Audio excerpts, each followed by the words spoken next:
Bonnie Van, and she's a best-selling author of The Life Brief. And I'm really excited that she's joining us. She's been 30 years in brand strategy, shaping iconic brands, campaigns for social impact, and she's a global speaker, teacher, life and leadership strategist who's worked with Accenture, Adidas, Airbnb, Apple, Google, NBA, TBWA, and great organizations. Oh my God, Bonnie, that's amazing.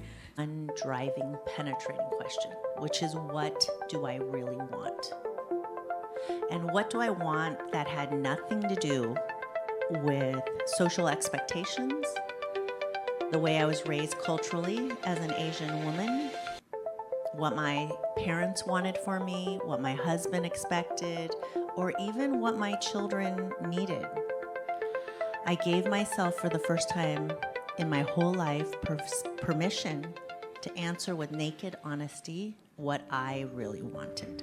Writing a brief for a brand and writing one for your life. Yeah, well, what's similar is you have to get messy. You have to do the research, and when we're getting messy for ourselves, it means giving ourselves permission to be nakedly honest about what we really want, without editing, without judgment, without withholding. That's the hardest part for people, and that's where most people bail, because they're afraid of that question. Start practicing. Stop planning. The Life Brief is a practice for getting clear on what you want, not a plan for how to get there. Don't get me wrong, I'm a fan of plans when it comes to finances, ad campaigns, and organizing events. But when it comes to navigating life, plans prevent us from seeing the possibilities around us. When we're so attached to one path or one outcome, we lose our peripheral vision and fail to see the unexpected invitations emerging all around us, beckoning for our attention. So risk is in the eyes of the beholder, and clarity helps you know which risks are actually investments. And I think the thing I've discovered time and again is we all have more choice, more agency, and more creativity than the world has conditioned for us to believe. Speaker is Bonnie Van, and she's a best-selling author of The Life Brief. And I'm really excited that she's joining us today. Thank you, Bonnie. So I remember to get Bonnie here, there were multiple emails exchanges, time difference, and I remember your last email which said if it happens, it happens, because we were not being able to connect. But she also spoke at the main Cannes Lion, and so we have these amazing speakers who are joining us today. And this is Bonnie's new book, The Life Brief, a playbook for no regrets living. And she's just signed this for me, so I'm really happy.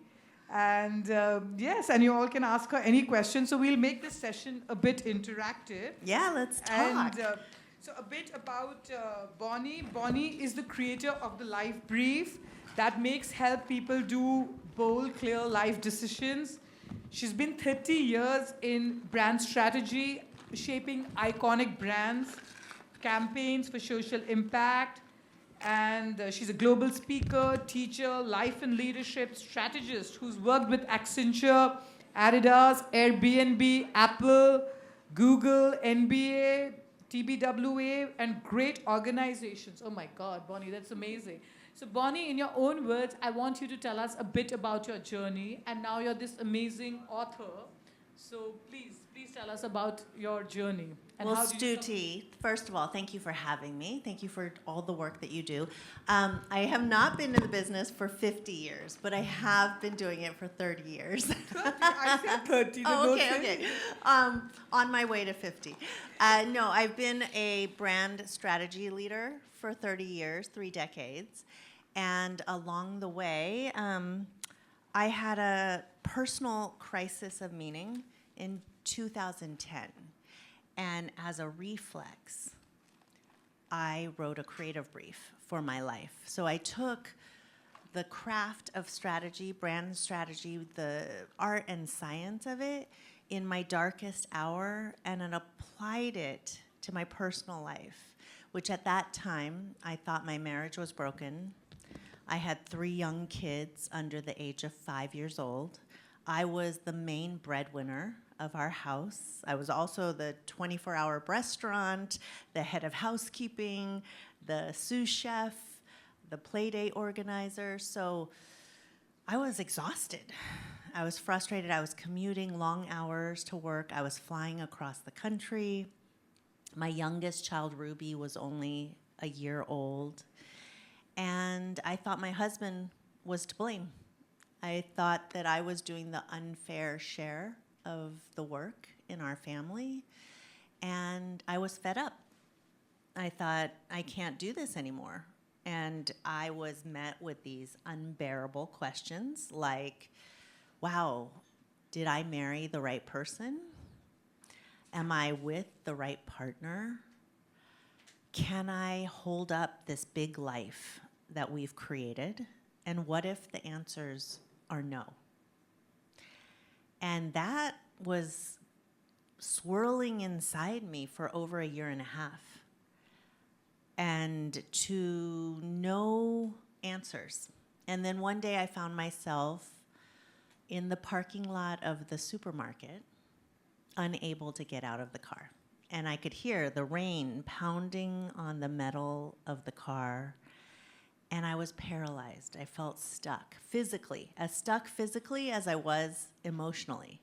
And I called a friend, and I finally spoke the unspeakable, which were those questions. Am I with the right person? And of course, the questions, or the answers to the questions didn't come up in the parking lot of the grocery store. But once I had spoken them, they were right there, front and center of my mind. And a few weeks later on a business trip, they came up again late in the night. And I did something for the first time that I had ever done, which was, okay, I unpacked it.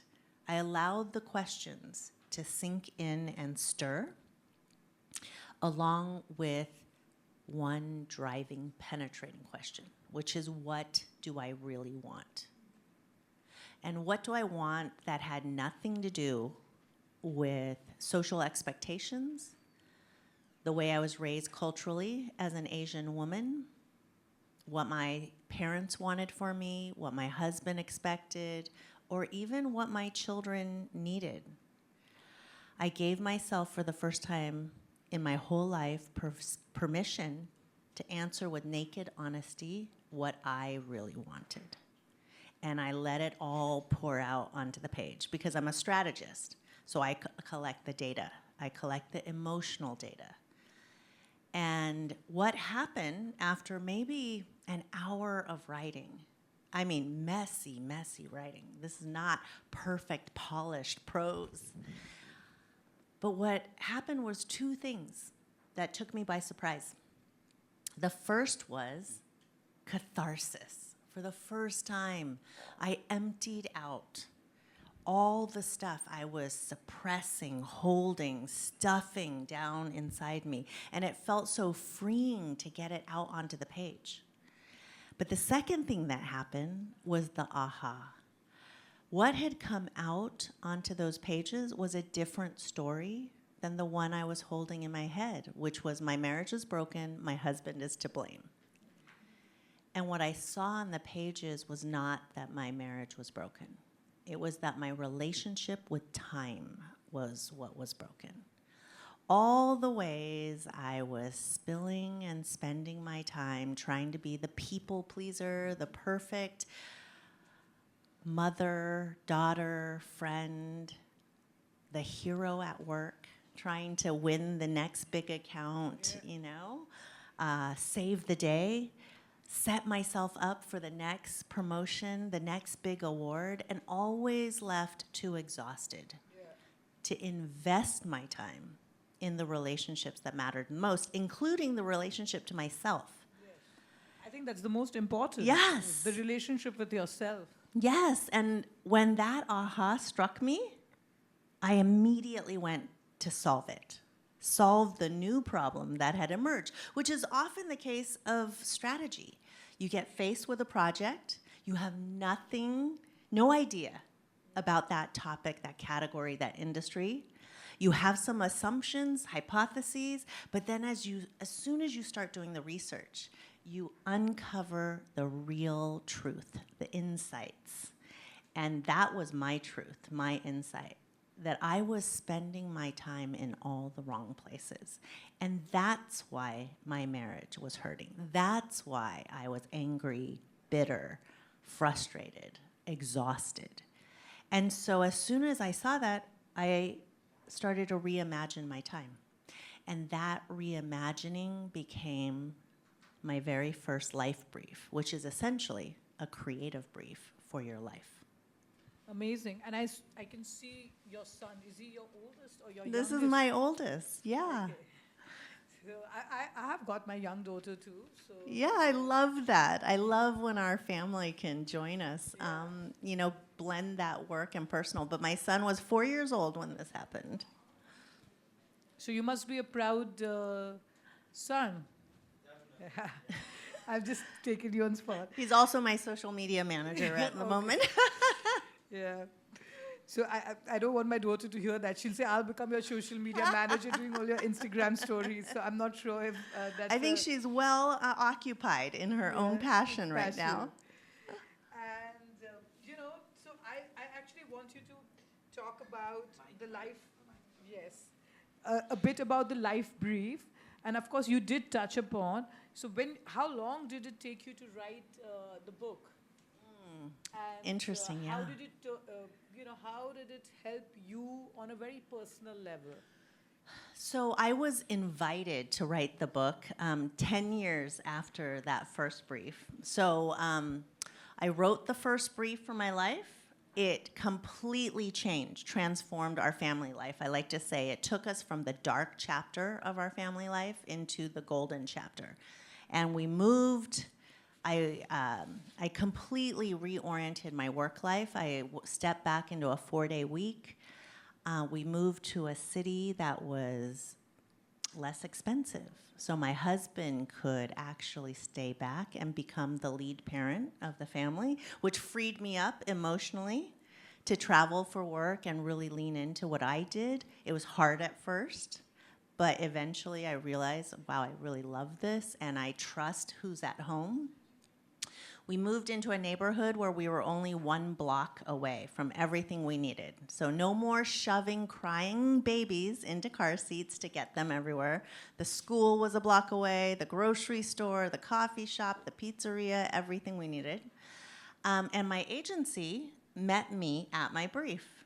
They allowed me to work remotely, which this was 10 years before we even had the language for remote or hybrid work. So it seems very common now. Now it's a reality. Everybody now wants work everyone's from home. Yeah. reality, thank goodness. And there are challenges with that, as I'm sure Kim spoke about earlier. 10 years after that, I had been teaching this practice to everyone from Accenture to Gwyneth Paltrow's Goop. And I met a literary agent in 2020 who said, hey, let's do it. Let's write the book about this practice. Wow. And my immediate reaction was, oh no, I don't have time to write a book. First of all, I'm a strategist. So I distill everything into 1 word, 3 words, 1 sentence, 1 idea. I don't write volumes. And she said, that's okay. You can do it. We'll find your way to do it. You have plenty to say, plenty to teach. And I said, okay, but I run a big agency. We have 400 employees. I have 4 kids.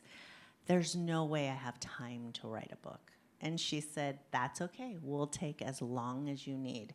And then 3 months later, the pandemic hit. And all the soccer games, gymnastics meets, client meetings, happy hours, they all went away. So it took me a year to write the proposal and 4 days to land the book deal with Simon & Schuster, and then 3 years to finish the book. Wow. Yeah. I mean, that's amazing. And you've also, led strategy for some of the biggest brands, world's biggest brands. And what's the biggest difference with writing a brief for a brand and writing one for your life? Yeah.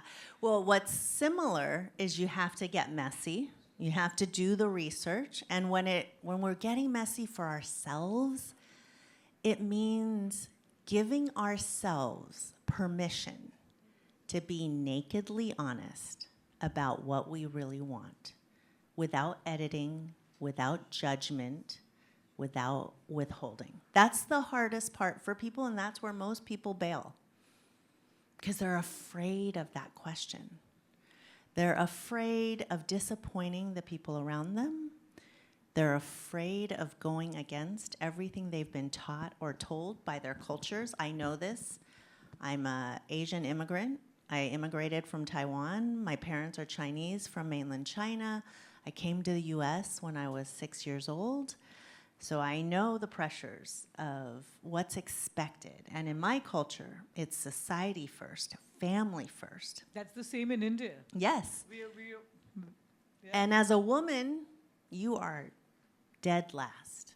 And so just overcoming that hurdle, this sense that, oh my gosh, it's selfish to ask myself, what do I really want? And then there's a whole story around, if I allow myself to answer it, won't I just set myself up for disappointment? And I've heard that again and again, regardless of what culture you're from. I've heard people who said, my parents told me never answer that question honestly, because I will only invite disappointment into my life.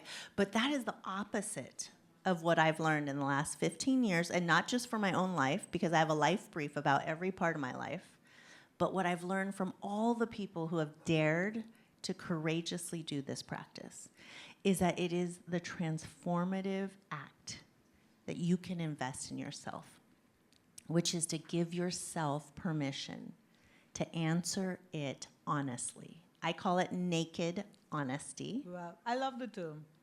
And then to capture it, collect it in writing. Because our minds are too permissive, right? Yes. And for me, I'm in menopause. So as soon as it enters my mind, it's out, and I never retrieve it again.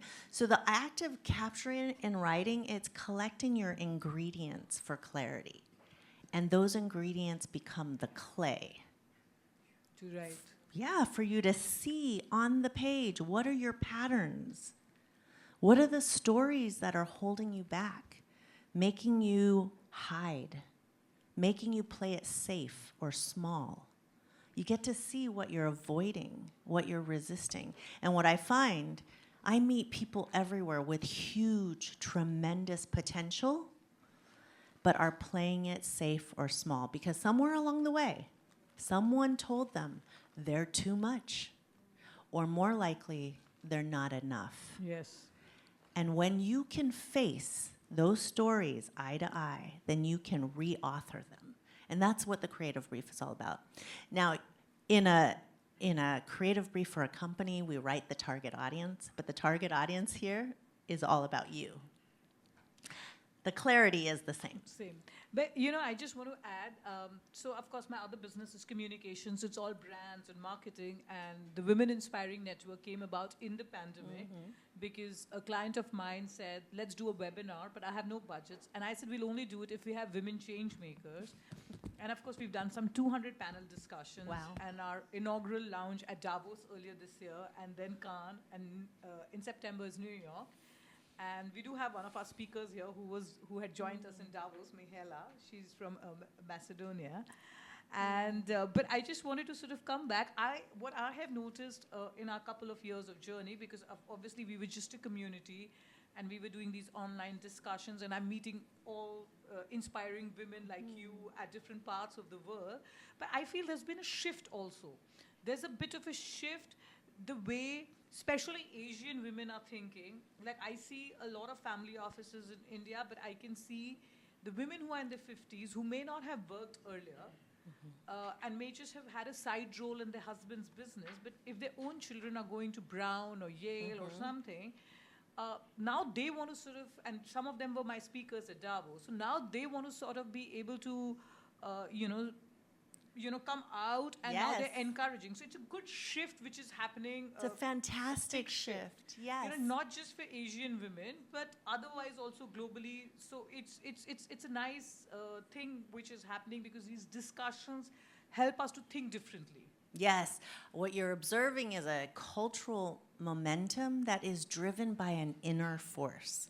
And I think that's what the Life Brief is all about. It's continuing to unlock the power from within in a world that in this moment wants to have power over us.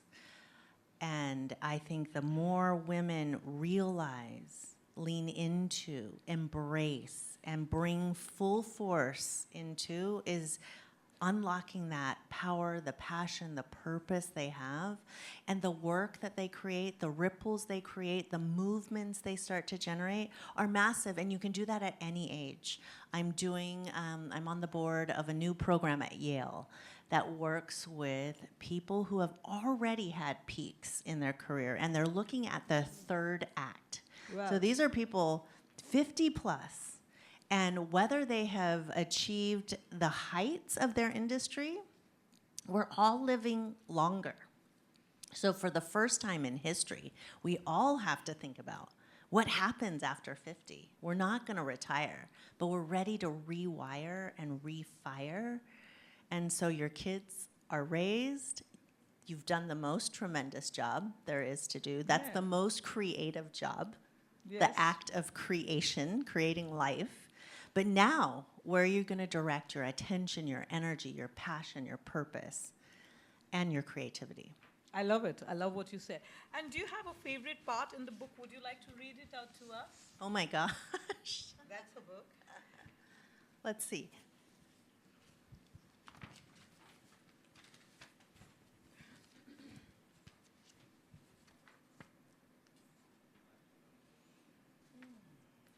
This is a hard question.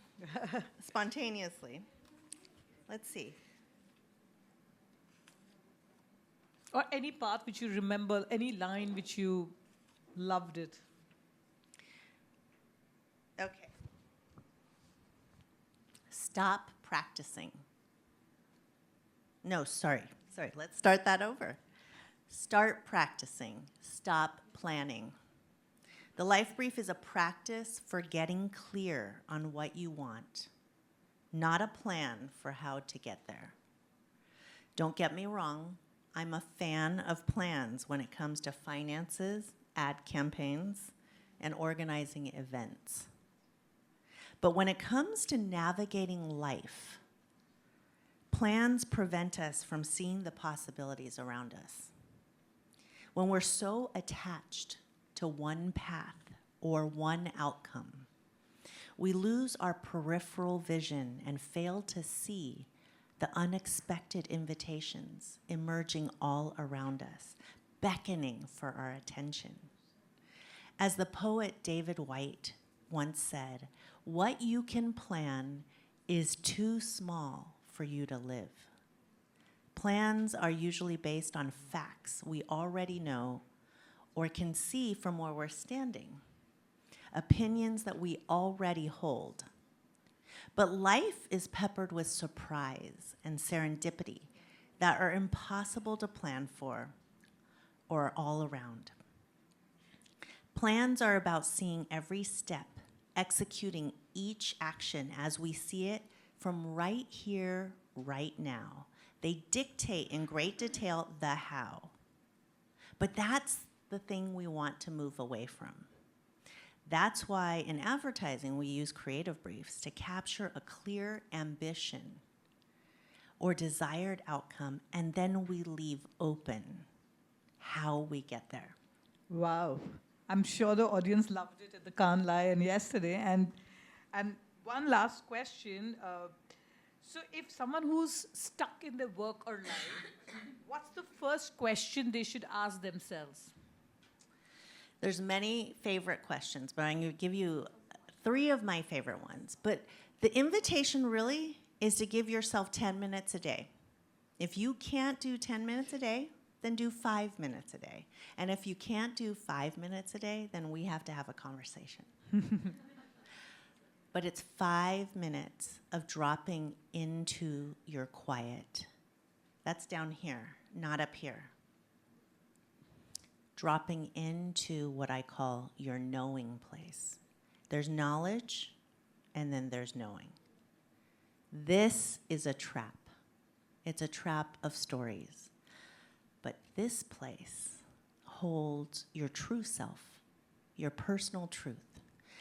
5 minutes, 10 minutes if you dare, to drop into this place and allow yourself to write. Without plan, without pause. Set a timer and let whatever comes up for you come out onto the page. That is the essence of this practice. It's the essence of being in relationship with yourself. And it's a private practice. So you don't have to show anyone what comes out. It's the allowance of this to come out without your own filter, without your own fear, your anxieties. That's the practice of truth. And you can focus on one question a day. And I ask people to do it for 14 days, 2 weeks. That's it. It's not a lot of time. And your first question can be, what do I really want?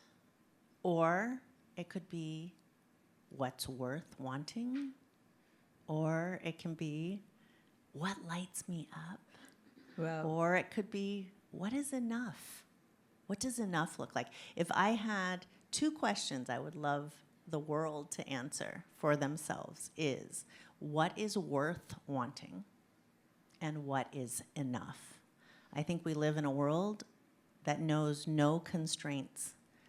It's this insatiable hunger for growth, and I think it's time for all of us to answer for ourselves what enough looks like in tangible forms. Yes. And since we always end our sessions with, like a winning message, an inspiring message, and maybe you can club it with that when you were writing in your career, the life brief, did you feel it was risky? And the second part of the question is, how do we inspire when people don't want to take the plunge, the women out there? There is no reward if there is no risk. I know that's a cliche, but it's true. It comes from a truth. It is your source of aliveness. But with clarity, what used to feel like risk, no longer. It feels like a first that you must taste, a bet that you must make in service of soul-satisfying fulfillment. So risk is in the eyes of the beholder. And clarity helps you know which risks are actually investments. And I think the thing I've discovered time and again is we all have more choice, more agency, and more creativity than the world has conditioned for us to believe. Those limits are not real, they're not true. And if you dare to have the courage to live by your truth, which starts by allowing your truth to come out in front of you, then you will live what I call no regrets living. Thank you. Thank you so much for joining us. And I hope you can inspire us again in New York, September 24th, Climate Week. And but thank you so much. And I'm really glad that this worked out. And I'm going to read your book. I mean, when I saw that you were going to be at Cannes, I really wanted you here. Thank you.